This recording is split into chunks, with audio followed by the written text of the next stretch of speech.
কিন্তু বৃদ্ধ ব্যক্তিটি ছিল খুবই অসুস্থ। সে কথাও বলতে পারছিল না, খুবই দুর্বল ছিল, তার নিজে কর্মটুকু করার ক্ষমতাও তার ছিল না। কিন্তু তার ঘরের পরিবেশটা ছিল সম্পূর্ণ তার অপোজিট। ঘরটি ছিল খুবই রুচিসম্মত, কিন্তু বৃদ্ধ ব্যক্তিটি ছিল খুবই দুর্বল। ঘরটির মধ্যে একটি কলসি ছিল, কলসিতে জল রাখা ছিল।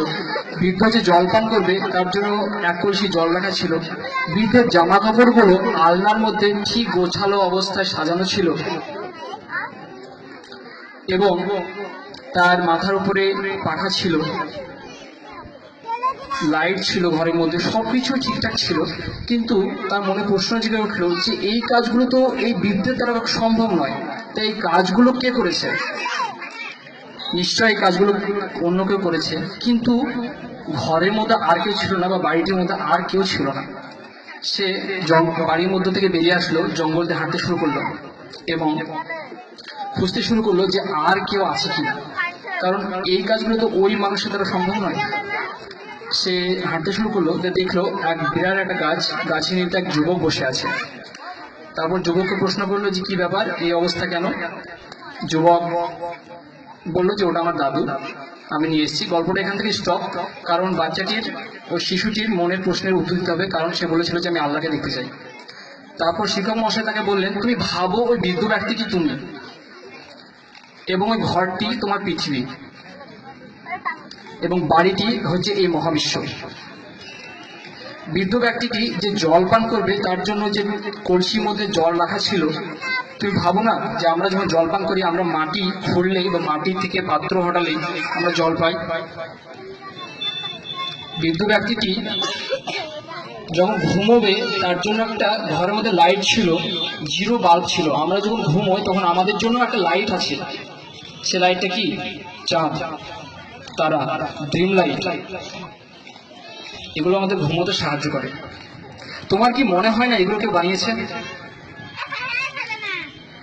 তোমার কি মনে হয় না এগুলো কেউ বানিয়েছে?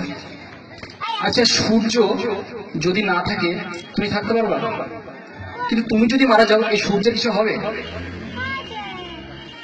আচ্ছা বলো তো, এই পৃথিবীতে যদি চাঁদ না থাকে তুমি বাঁচতে পারবা? কিন্তু তুমি যদি মারা যাও, এই চাঁদের কিছু হবে? পৃথিবীর সমস্ত গাছ যদি মারা যায়, তুমি বাঁচতে পারবা? কিন্তু সমস্ত মানুষ যদি মারা যায়, গাছ মরবে না, গাছ বাঁচবে। সবকিছু তোমার জন্য সৃষ্টি করা হয়েছে, তুমি তাকে চিনতে পারলে না? সবকিছু তোমার জন্য সৃষ্টি করা হয়েছে, তুমি তাকে চিনতে পারলে না? তোমার ছাত্রটি বললো, হ্যাঁ স্যার, আমি তাকে চিনতে পেরেছি। আমরা সবাই করেছি একে চন্দ্র, দুইয়ে পক্ষ, তিনে নেত্র। এই দুই চোখ দিয়ে ঈশ্বরকে দেখা যায় না। এই পৃথিবীতে এই দুই চোখ দিয়ে ঈশ্বরকে দেখা যায় না। তিনে নেত্র বলে একটা নেত্র আছে, সেই নেত্র দিয়ে ঈশ্বরকে দেখতে হয়। জ্ঞান চক্ষু বলে একটা চোখ আছে, সেই জ্ঞান চক্ষু দিয়ে ঈশ্বরকে দেখতে হয়, আল্লাহকে দেখতে হয়, ভগবানকে দেখতে হয়, গডকে দেখতে হয়। যেমন বাতাসকে আমরা দেখতে পাই না, কিন্তু অনুভব করতে পারি, অনুরূপভাবে ঈশ্বরকে অনুভব করতে হয়। তাই তো এগুলো কে বানিয়েছে? সুতরাং আমরা এখানে স্কুল, কলেজে, ইউনিভার্সিটিতে যত শিক্ষা দিই না কেন, যদি আমরা একটা শিশুকে তার মালিকের পরিচয়টা না করে দিতে পারি, তার রবের পরিচয়টা না করে দিতে পারি, তাহলে আমরা শিক্ষক, তবে আমরা মূর্খ শিক্ষক। আমরা শিক্ষক, তবে আমরা মূর্খ শিক্ষক। আমরা যত যা শেখাই না কেন, সর্বপ্রথম আমাদের কাজ হবে তার রবের পরিচয়টা তার মধ্যে দিয়ে দেওয়া।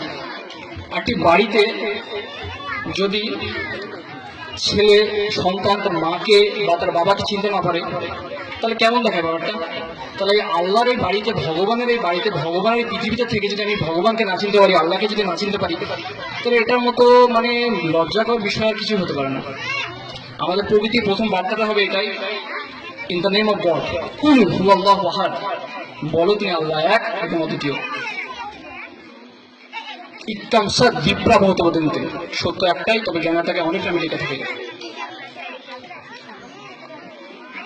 আমরা শিখবো, আমরা বুঝবো, আমরা জানবো, এই জন্য আমরা এখানে এসেছি। আমাদের মূল অনুষ্ঠান শুরু হবে পবিত্র কোরআনের তিলাওয়াত দিয়ে। আমাদের পবিত্র কোরআনের তেলাওয়াতকারী জনাব মাওলানা হাসিবুর রহমান আমাদের স্কুলের শিক্ষক, তিনি কোরআন তেলাওয়াত করবেন এবং অনুষ্ঠানের সূচনা করবেন। Please welcome Mohammad Hasibur Rahman.